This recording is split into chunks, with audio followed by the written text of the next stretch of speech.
رحمت والے اور مغفرت والے اور اللہ تبارک تعالیٰ کی جو ہے بخشش والے مہینے کو ٹکرانا. یقیناً لکھ کر رکھ لو مسلمانوں، اللہ کا قہر انتظار کر رہا ہے، اللہ کا عذاب انتظار کر رہا ہے. داڑھی بنانے والوں اللہ کا عذاب دیکھ رہا ہے.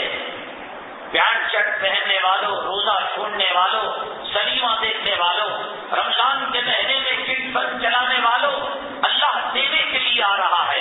اللہ معمولی بہانے پر بخشش کرنے کے لیے آ رہا ہے، جنت میں داخلہ دلوانے کے لیے آ رہا ہے. اور ناپاک قطرے سے پیدا ہونے والا یہ گندا انسان اللہ کو یوں کہے، اے اللہ تیری رحمت کی مجھے ضرورت نہیں، تیری مغفرت کی مجھے ضرورت نہیں، تیرے قرآن کی مجھے ضرورت نہیں، تیری تراویح کی مجھے ضرورت نہیں، تیرے گھر کی مجھے ضرورت نہیں. ہاں اللہ تمہارے بولوں کو سن رہا ہے. اللہ تبارک تعالیٰ قادر ہے، وہ جس طریقے سے قوم لوط کی منزل کو پلٹایا تمہیں عذاب کے اندر مبتلا کرے. دیکھے قوم عاد اور قوم ثمود کے اندر اللہ نے تیز و تند ہوا چلائی. اللہ تعالیٰ قادر ہے کہ تمہیں ہواؤں کے پپیڑوں کے اندر تباہ کر دے، برباد کر دے. لیکن اللہ انتظار کر رہا ہے کہ ابھی رمضان کے کچھ ایام باقی ہیں، ابھی رمضان کے کچھ اشرے باقی ہیں، ابھی کلام پاک کی کچھ تراویح باقی ہیں، ابھی کلام پاک کے کچھ جو ہے پارے باقی ہیں. مسلمانوں، اگر آپ کے گھرانے میں، آپ کے پریوار میں، آپ کے سماج میں، آپ کی سوسائٹی میں اگر کوئی داڑھی مڈاتا ہو، خبردار رہے، اس کے قریب نہ جائیں. اس لیے کہ اللہ کا عذاب جب آتا ہے قرب و جوار کی چیزوں کو بھی لے کر تباہ اور برباد کر دیتا ہے.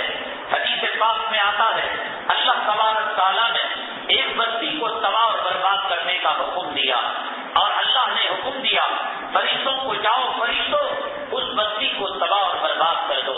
فرشتے آئے اور کہا اللہ سے واپس جا کر، اے اللہ اس بستی کے اندر کچھ صالح اور نیک لوگ رہتے ہیں اور نمازی ہیں، روزے دار ہیں، تراویح پڑھنے والے ہیں، قرآن پڑھنے والے ہیں، تیرا ذکر کرنے والے ہیں، نبی کو یاد کرنے والے ہیں.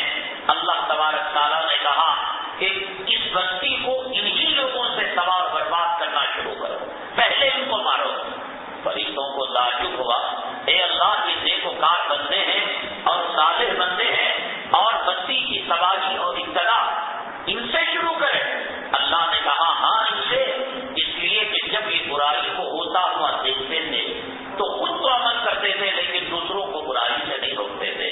مسلمانوں، اگر کوئی داڑھی مڈا رہا ہے، اگر کوئی روزہ چھوڑ رہا ہے، اگر کوئی تراویح چھوڑ رہا ہے، اگر کوئی رمضان کی بے حرمتی کر رہا ہے، یہ میرا نہیں تمام مسلمانوں کا، ہر مسلمان جو کلمہ پڑھنے والا ہے اس کا فریضہ ہے وہ ہاتھ سے روکے.